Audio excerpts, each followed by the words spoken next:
Before diving straight into the router walkthrough, I first want to go over some important network concepts that will create a firmer foundation for what's to come. Here we have two physical networks. The computers connected to the same segment are able to exchange electrical signals, the mechanism for communication. At layer 2, we have two broadcast domains. This means the broadcast from one device can be seen from all devices connected to that broadcast domain. Currently, the broadcast domains map one for one to the physical network layout. Lastly, at layer 3, we have two different IP networks. They are the 10.1.0/24 network and the 172.16.1.0/24 network.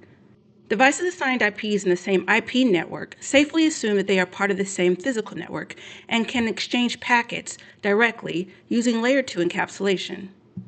So we have two physical networks, two broadcast domains, and two IP networks.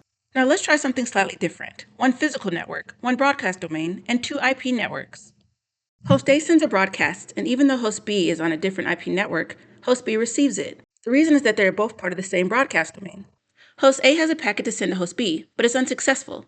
This is because at layer 3, host A believes host B is connected to a different physical network. Let's experiment with this in the lab. If you haven't already, head over to wittynetworks.net for the packet tracer file used in this exploration. The first step is to observe reachability between devices assigned to the same IP network. Validate host A's IP with the ipconfig command. From host A, ping the broadcast address 10.1.1.255. Host B has responded, which validates layer 1 through 3 connectivity. Repeat the same steps from host D.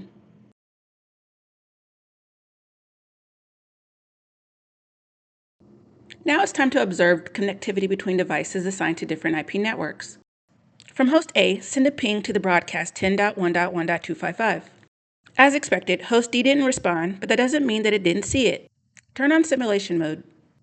You now observe that the broadcast sent by host A is seen by host D that disregards it. As stated before, host D is able to see a broadcast from host A. But when host A attempts to speak to host B at layer 3 via a ping, it fails. As stated, devices assigned to different IP networks will not attempt to send data directly to each other. So how are devices assigned to different IP networks able to communicate? The answer is a router. A router is a device that can be connected to several networks. When attached to the 10.1.1.0/24 network, it has reachability to host A at both layer 2 and 3, just like any other device on a shared segment. To the lab. Start by placing the provided router between host A and host D. Next, access the router's CLI. Issue the command show IP route to observe the RIB, aka the route table. You will see that it is empty.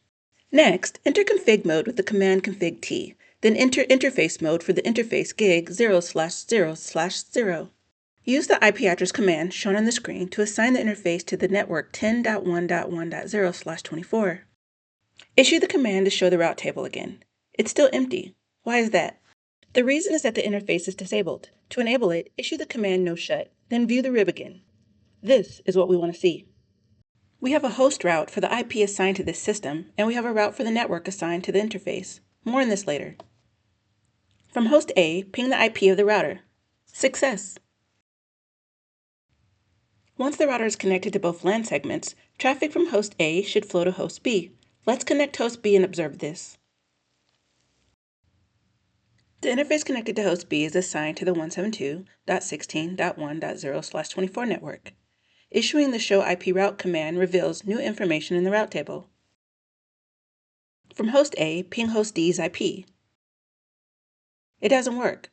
Let's observe with simulation mode.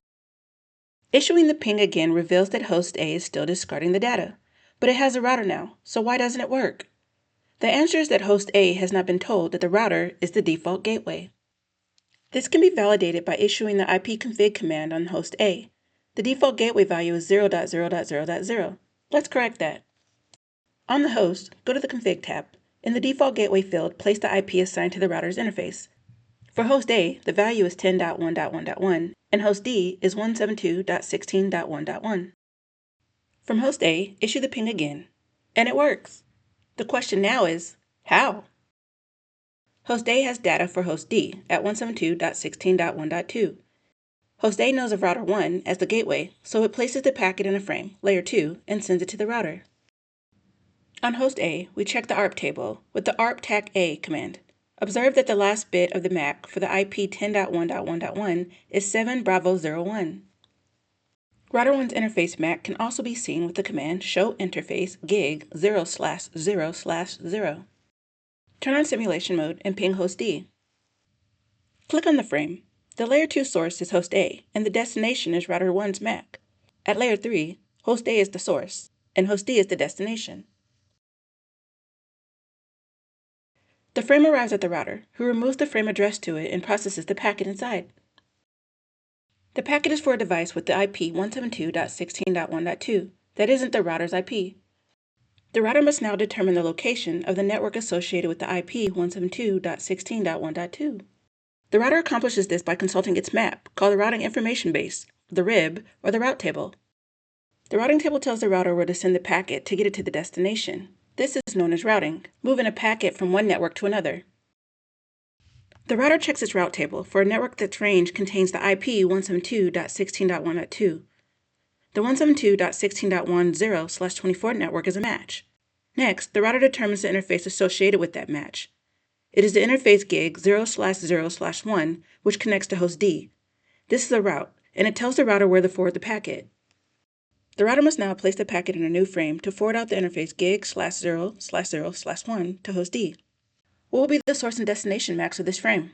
This is the MAC associated with router 1's interface. Because the frame is destined to be forwarded out that interface, it will be the source. The destination, in this case, is host D's MAC. Return to the lab and click the frame that should be at the router. You will see the incoming information and the outgoing. The layer 3 remains the same, while layer 2 is modified. This is because the router is connected to two different layer 2 segments, broadcast domains, and the MACs on each interface are different. The MAC on the respective segment must be used. The frame and the packet inside are successfully delivered to host D. What you should have learned from this walkthrough is that the router enables communication between devices in different IP networks. It can do this because it is a member of both IP networks and also attached to each broadcast domain. The router and its connections represent two different broadcast domains because a router will not process a broadcast to be sent from one network segment to another. Host A's network layer passes the packet to the data link layer for transmission. It arrives at the router at layer 2 and is sent up to the layer 3 for processing, prior to being sent back to layer 2 and sent to host B.